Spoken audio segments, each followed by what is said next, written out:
నమస్తే.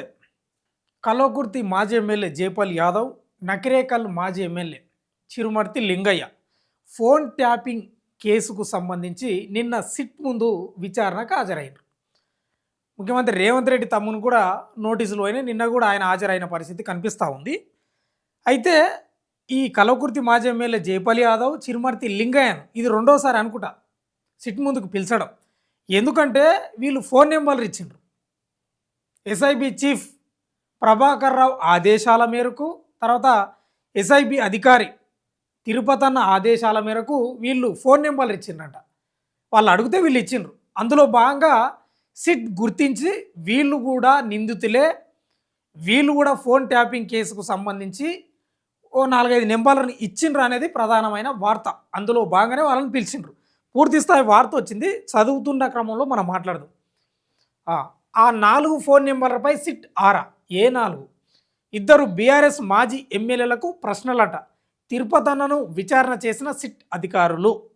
Phone tapping కేసులో SIT అధికారులు గురువారం బీఆర్ఎస్ మాజీ ఎమ్మెల్యేలు జైపాల్ యాదవ్, చిరుమర్తి లింగయ్యలను విచారణ చేశారు. నాటి ఎస్ఐబి అధికారి తిరుపతన్నకు 4 ఫోన్ నెంబర్లు ఎందుకు ఇచ్చారు, వాటిని ట్యాపింగ్ చేయించమని మీరు కోరారా, ఎందుకు కోరాల్సి వచ్చిందనే అంశాలపై ఇద్దరు మాజీ ఎమ్మెల్యేలను ప్రశ్నించారట. వీళ్ళు ఫోన్ నెంబర్లు ఇచ్చారట ఎస్ఐబి అధికారి తిరుపతన్నకు. మరి వాళ్ళు అడిగినరా, లేకపోతే వీళ్ళే ఇచ్చిండ్రా, లేకపోతే వీళ్ళు బీఆర్ఎస్ కదా గతంలో, వీళ్ళ బాస్ ఆదేశాల మేరకు ఆ ఫోన్ నెంబర్లు ఇచ్చి నిఘా పెట్టమన్నారా అనేది ప్రధానమైన ప్రశ్నలు ఇక్కడ వాళ్ళు అడిగింది.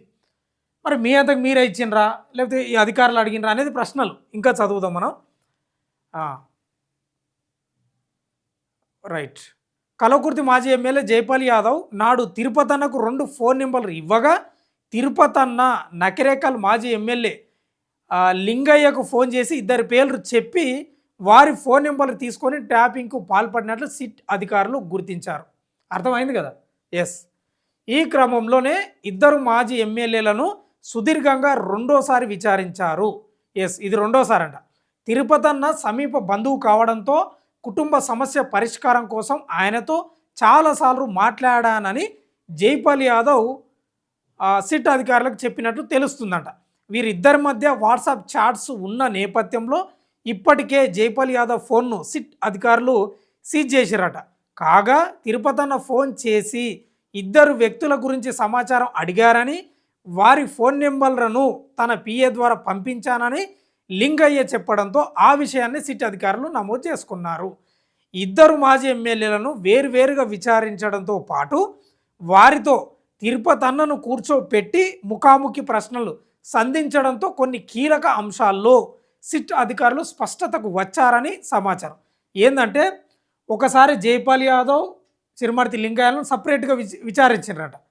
ఇంకోసారి ఏంది, చిరుమర్తి లింగయ్య, జైపాల్ యాదవ్ ప్లస్ తిరుపతన్నను ముగ్గురును కూర్చోబెట్టి విచారించారంట. అందులో భాగంగా కీలక అంశాలు బయటకు వచ్చినాం అనేది ప్రధానంగా ఇక్కడ వార్త తెలుస్తుంది. ఎందుక నాకు అర్థం కాదు.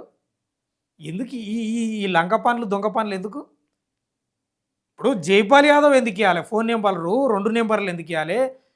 చిరుమర్తి లింగయ్యకు తిరుపతన్న ఫోన్ చేసి కాల నెంబర్లు కావాలంటే ఈయన ఎందుకు ఇవ్వాలి? ఇవే లంగ పనులు అంటారు. అనరా ఊర్లలో అంటారు ఇవే.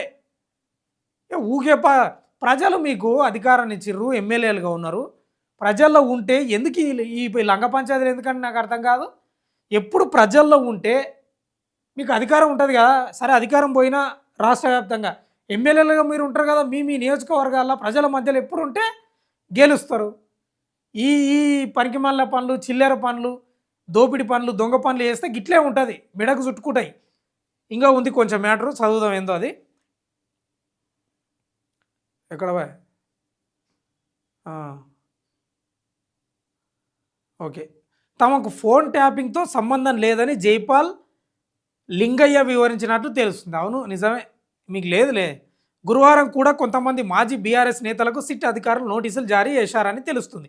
తొలి విడత దర్యాప్తులో వెల్లడైన అంశాల ఆధారంగా రెండోసారి సాక్షులు, బాధితులను పిలిచి బలమైన సాక్ష్యాధారాలను జోడిస్తున్నారని తెలుస్తుంది. కాగా సిట్లో లీక్ వీరులపై ఉన్నతాధికారులు సీరియస్గా ఉన్న నేపథ్యంలో గురువారం సిట్లో పనిచేస్తున్న అధికారులు ఎవ్వరూ మీడియాకు అందుబాటులోకి రాకపోవడం గమనార్హం. అంటే స్ట్రిక్ట్గా ఆదేశాలు ఇచ్చినట్టు. అధికారులు కూడా మీడియాకు దూరంగా ఉండాలనేది సిట్ అధికారులు ముఖ్య అధికారులు ఉంటారు కదా, వాళ్ళు ఆదేశించినట్టుంది. వాళ్ళు కూడా రాలేదు, ఎందుకంటే చాలా రహస్యంగా జరుగుతుంది. మరి ఈ కేసు తేలుతుందా, నిజంగా అరెస్టు జరుగుతుందా, ఊచలు లెక్క పెడతారా, నిందితులకు శిక్ష పడుతుందా అంటే క్వశ్చన్ మార్కే. నేను ఎందుకంటున్నా మాట అంటే ఘోష్ కమిషన్ చూసినాం మనం, దాదాపు 16-15 నెలలు విచారణ కొనసాగింది.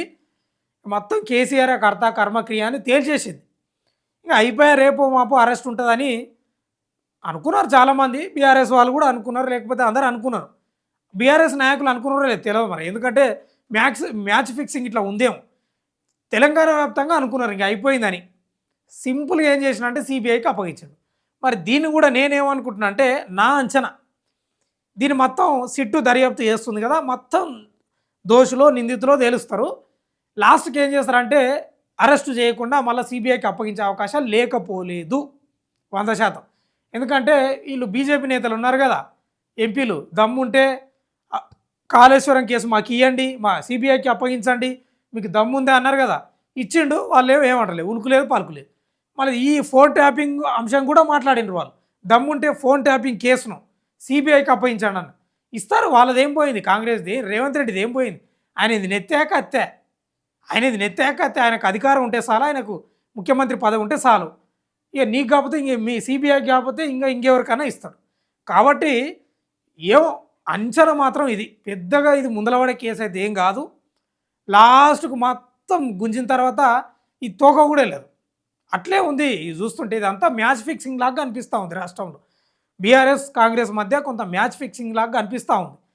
మరి ఈ స్థాయిలో బెంబేలెత్తిన ముఖ్యమంత్రి రేవంత్ రెడ్డి గతంలో ప్రతిపక్షంలో ఉన్నప్పుడు నేను అజ్జేస్తా, ఇజ్జేస్తా, కక్కిస్తా, దోషులకు శిక్ష వేపిస్తా, చట్టపరంగా న్యాయపరంగా లేదు అవుతుంది ఏం లేదు.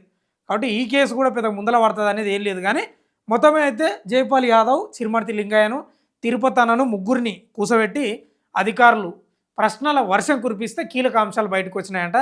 ఇక మీడియాకు అయితే ఏం తెలుస్తలేదు. ఇదంతా కొత్త సోర్స్ వల్ల వీరు కూడా రాసుకొచ్చింటారు. సీనియర్గా ఉంటారు కదా వీళ్ళు రిపోర్టర్సు, వాళ్ళకి తెలిసిన సమాచారం ఉంటుంది ఆ సోర్సెస్ వల్ల రావడం వల్ల ఏదో కొంత రాసుకొచ్చారు వాళ్ళు. జరిగింటుంది మరి మొత్తం మీద. కానీ ఈ పెద్ద టెన్షన్ పడే వార్త అయితే ఏం కాదా అనిపిస్తూ ఉంది. మరి తెలంగాణ ప్రజలు కూడా ఘోష్ కమిషన్ ఎట్లయితే సింపుల్గా వెళ్ళిపోయిందో అంటే ఆ కేసుకు సంబంధించి ఇది కూడా గంతే అవుతుందని ప్రజలు మాట్లాడుకుంటున్న పరిస్థితి అయితే కనిపిస్తాం తెలంగాణ రాష్ట్రంలో. పెద్ద ఏం జరిగేటట్లయితే ఏం లేదు, ముందల పడే కేసు అయితే కాదని చెప్తున్నారు. చూద్దాం ఏం జరుగుతుందో.